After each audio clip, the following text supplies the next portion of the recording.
mañana. Nos da mucho gusto que esté aquí en el Estudio de México al Día.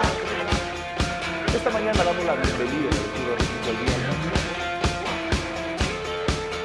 Y nos acompaña en el estudio, le damos la bienvenida a Francisco Ugolino Cruz Ortiz. Él es administrador central de Fiscalización Estratégica de la Administración General de Auditoría Fiscal Federal de el SAT. Doctor, gracias por estar con nosotros, es un placer tenerlo, bienvenido. Vamos a hablar un tema que hemos hablado mucho, hemos escuchado mucho al respecto, que son justamente las empresas fantasma o las empresas fachada.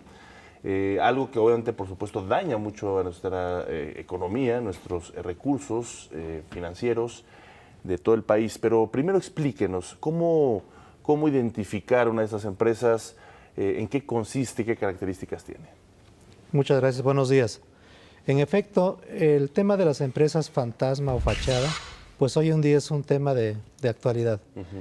¿Y por qué es de actualidad? Pues porque realmente desde la autoridad fiscal hemos descubierto un sinnúmero de efectos que están provocando, efectos negativos a la sociedad, al país y obviamente a la recaudación de impuestos.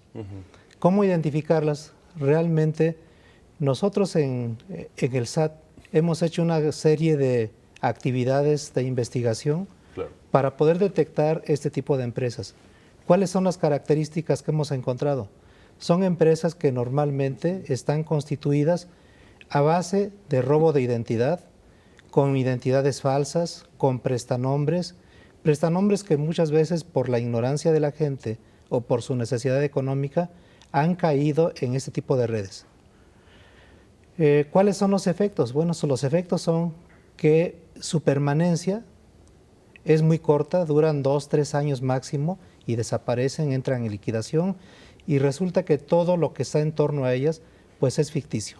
No es real, la facturación que hacen son por operaciones que no existen.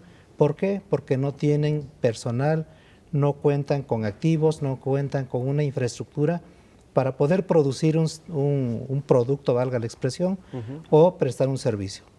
Esa es la manera en que hemos descubierto este tipo de empresas. Doctor, ¿y cuáles son las consecuencias que tienen este tipo de personas que se prestan para crear las empresas fantasma fachada? Las consecuencias son de distinta índole. Dentro del Servicio de Administración Tributaria nos hemos dado a la tarea de llegar a los verdaderos creadores de este tipo de esquemas. Porque como decía hace un momento, si nos vamos a la constitución de la empresa formalmente, que van ante un fedatario y se constituyen, realmente vamos a encontrar que luego no es nada, no es la nada. ¿Por qué? Porque una identidad falsa es alguien que no existe. O un robo de identidad es alguien que desconoce que está involucrado. Entonces, ¿qué es lo que estamos haciendo dentro del Servicio de Administración Tributaria? Es hacer investigaciones de campo para poder hacer lo que le llamamos prueba de vida.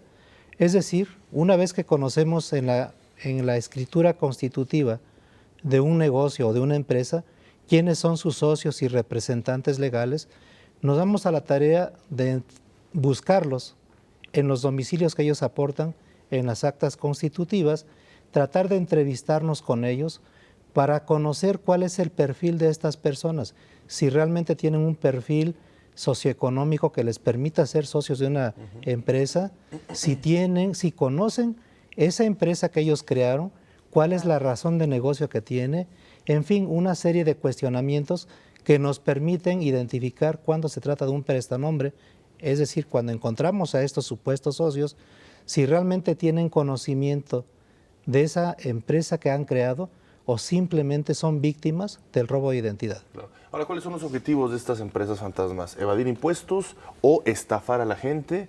Y además, ¿cómo un ciudadano, porque usted me habla de cómo el SAT o los institutos del gobierno identifican, ¿no?, a estas empresas, pero cómo un ciudadano puede darse cuenta de si es una empresa fantasma que busca extorsionar, por ejemplo?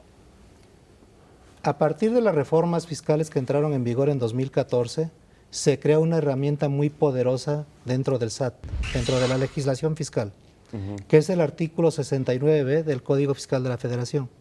Este artículo establece un procedimiento para que una vez que la autoridad fiscal detecte este tipo de negociaciones o empresas, y si Esas características que he comentado de que carecen de personal, activos e infraestructura, concuerdan con esa creación de esta empresa, bueno, pues entonces hay un procedimiento que empieza por la publicación como una empresa fachada de manera presunta. Y el propio artículo establece un procedimiento para que estas empresas, una vez que son publicadas, bueno, primero se les notifica por buzón tributario, pero como normalmente no cuentan con esa herramienta, entonces la notificación es personal, pero como tampoco a veces son localizadas, nos vamos a una notificación por estrados. Después hacemos una notificación en la página del SAT y posteriormente a través del Diario Oficial de la Federación. Una vez que se cumplen esos requisitos, el particular, estas empresas tienen la oportunidad de poder aclarar su situación.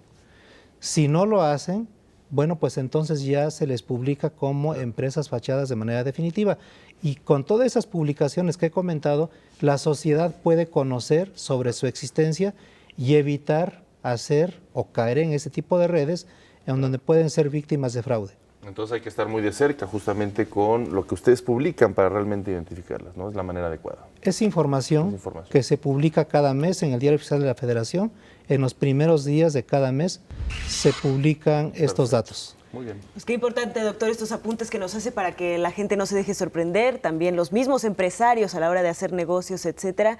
Hay que estar muy pendientes y muy importante la labor que hacen ahí en el SAT. La idea es esa, la idea es que un negocio sano no se involucre en una actividad ilícita. Claro. Exacto. Pues muchísimas gracias. Gracias, doctor Francisco Ugolino Cruz del SAT. Aquí nos vino a explicar algunos detalles. Gracias. Excelente día. Gracias.